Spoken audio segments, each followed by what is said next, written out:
Is coffee your drink of choice? Do you drink it every day? Which form of brewing appeals to your taste buds the most? Let's explore together how they differ. Coffee is not merely a beverage. It became a global economic engine, a psychological anchor, and a daily ritual that spans across continents, social classes, and millennia. From the bustling espresso bars of Milan to the meticulous pour-over stations of Tokyo, and from the industrial scale of instant coffee to the artisanal patience of contemporary cold brewing, the beverage manifests in myriad forms. Each variation represents a distinct intersection of culture, physics, and human preference. At its core, the story of coffee is a story of extraction. The human relationship with the coffee plant began not with the sophisticated brewing apparatuses of the 21st century, but with the raw, unadulterated consumption of the plant's components. To understand the profound divergence between what modern society classifies as regular, hot-brewed coffee and the contemporary phenomenon of cold brew, one must first deconstruct the historical trajectory of how humanity learned to coax flavor, aroma, and psychoactive compounds out of a roasted seed. The mythological origins of coffee, famously localized in the ancient Ethiopian highlands, center around the goatherd Chaldi, who observed the energized behavior of his flock after they consumed the bright red cherries of a wild shrub. Initially, the extraction of coffee's active compounds did not rely on water. Early nomadic tribes in East Africa blended crushed coffee cherries with animal fat, creating nutrient-dense, stimulating energy bars designed for arduous journeys. Here, the extraction was entirely mechanical and biological, the human digestive system acting as the primary solvent to break down the plant's cellular walls. The transition from a solid foodstuff to a liquid infusion marked the true birth of brewing. The earliest forms of liquid coffee resembled decoctions rather than infusions. The entire cherry, and later the dried husks, were boiled directly in water. This rudimentary application of thermal energy fundamentally altered the chemistry of the beverage. By introducing boiling water, early brewers unlocked a suite of water-soluble compounds, organic acids, chlorogenic acids, and caffeine, that were otherwise inaccessible through mastication alone. By the 15th century, the Sufi monasteries of Yemen had refined this process into something closely resembling modern regular coffee. The seeds were stripped of their fruit, dried, roasted over open flames, crushed, and submerged in boiling water. This method served a specific, functional purpose. The intense thermal extraction yielded a beverage high in caffeine, utilized by the monks to sustain wakefulness during nocturnal spiritual practices. This embryonic form of hot brewing established a paradigm that would dominate global culture for the next 5 centuries. Coffee required intense heat to exist. As coffee migrated from the Middle East into Europe during the 16th and 17th centuries, it catalyzed an intellectual revolution. The coffeehouses of London, Paris, and Vienna became hotbeds of political debate, scientific inquiry, and commercial enterprise. To satisfy the rapidly growing demand of a discerning European clientele, the crude decoction methods of the past were no longer sufficient.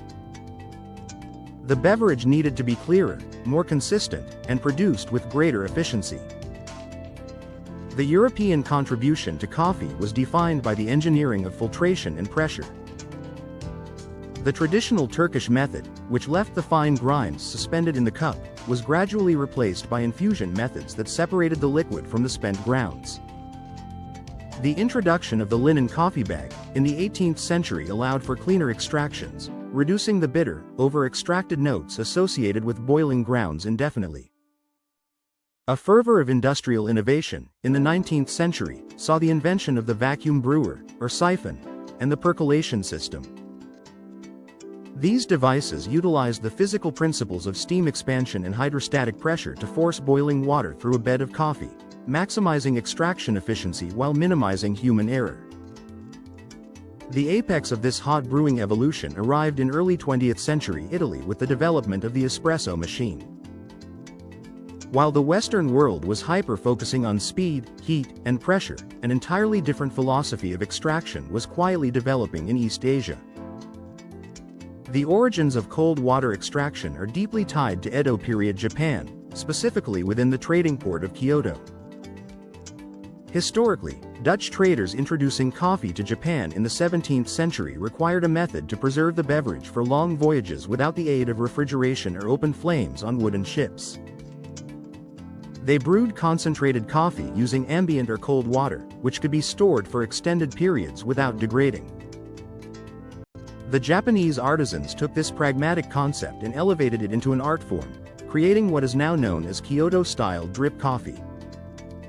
Instead of submerging coffee grounds in water for an extended period, Kyoto-style brewing utilizes a vertical apparatus, where ice-cold water drips slowly, drop by drop, through a column of finely ground coffee over a span of 12 to 24 hours. This method was deeply influenced by traditional tea ceremonies, prioritizing patience, visual elegance, and a highly nuanced flavor profile. The Japanese recognized early on that cold water interacted with the coffee bean in a fundamentally different manner than boiling water. Without the aggressive kinetic energy of heat, volatile aromatic compounds were preserved rather than scalded or evaporated, resulting in a liquor that was remarkably smooth, inherently sweet, and lacking the sharp bitterness that characterized European roasts. To understand the contemporary debate between regular coffee and cold brew, one must contextualize them within the modern landscape of the three waves of coffee. The first wave, defined by mass production, shelf-stable pre-ground cans and the prioritization of convenience over origin or flavor profile. Coffee was a uniform, functional commodity. The second wave, the espresso revolution, in the late 20th century, introduced the global consumer to espresso-based beverages, dark roasts, and the concept of the coffeehouse as a third place between home and work. The third wave, artisanal coffee. Emerging in the early 2000s, this movement treated coffee as an artisanal product akin to fine wine. Roasters and baristas focused heavily on single-origin beans, transparent supply chains, light roasting profiles to preserve terroir, and precise extraction metrics. It was during the third wave that cold brew transitioned from an obscure, niche brewing style to a global commercial juggernaut. As consumers grew to appreciate the distinct flavor profiles of different coffee varietals, they discovered that cold extraction revealed an entirely different dimension of the bean. Today, regular coffee and cold brew stand not as rivals, but as two distinct philosophical and chemical approaches to the same botanical wonder. Regular coffee represents the dynamic, volatile, and immediate expression of the bean through the catalyst of heat. Cold brew represents the patient, mellow, and structurally stable expression of the bean through the luxury of time. Acidity provides brightness and crispness to coffee. In regular hot brew, the high kinetic energy of the water rapidly hydrolyzes and extracts organic acids. Chemical assays reveal that cold brew possesses 15 to 30% lower titratable acidity than hot brew, making it vastly more approachable for individuals with gastrointestinal sensitivities. Hot brewing instantly volatilizes aromatic compounds, however, heat accelerates oxidation. Delicate, low molecular weight compounds and various aldehydes degrade or evaporate quickly. Because cold brew relies on time, 12 to 24 hours, rather than heat, volatile gases do not evaporate. However, delicate floral and citrus notes are rarely extracted. Instead, cold brew profiles lean heavily toward denser, high molecular weight compounds, dark chocolate, caramel, molasses, and nuts. Its characteristic sweetness is a sensory illusion. The absence of sharp bitterness and biting acidity simply allows the natural sweetness of complex carbohydrates to take center stage on the palate. The coffee bean contains hydrophobic oils that hot water melts and emulsifies with ease.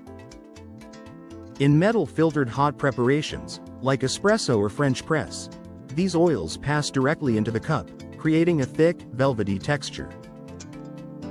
Cold water cannot melt or emulsify these lipids. Yet, cold brew maintains a heavy, syrupy body. This is achieved through extended contact time, which slowly dissolves long-chain polysaccharides, soluble fibers, from the coffee cell walls. These dissolved sugars increase the physical viscosity of the liquid, generating a round, coating texture without the presence of oils. No contemporary discussion of cold brew's sensory profile is complete without examining the impact of nitrogen gas infusion, a process known as Nitro cold brew.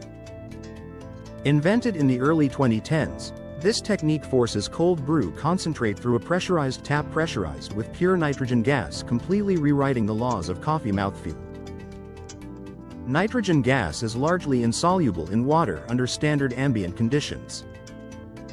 When forced into the cold brew under high pressure and then released through a restrictor plate, the gas forms millions of microscopic, sub-millimeter bubbles. This creates a mesmerizing, cascading visual effect reminiscent of a stout beer. This microfoam alters the sensory experience in two ways. It creates a creamy, velvety texture that mimics the mouthfeel of heavy dairy, and the physical micro-bubbles coat the tongue, acting as a mechanical barrier that suppresses the perception of bitterness while lifting the beverage's retronasal aroma. Do you like cold brew, or you rather stay with all various forms of hot brewing? If you drink cold brew, is it a one purchased or do you make your own? If you buy a bottled cold brew, have you ever paid attention how was it brewed? I can almost bet that next time while in the store you are going to check the label information. We hope that you found some new information in this video. Then like it, share it, and subscribe to our channel. Until the next time.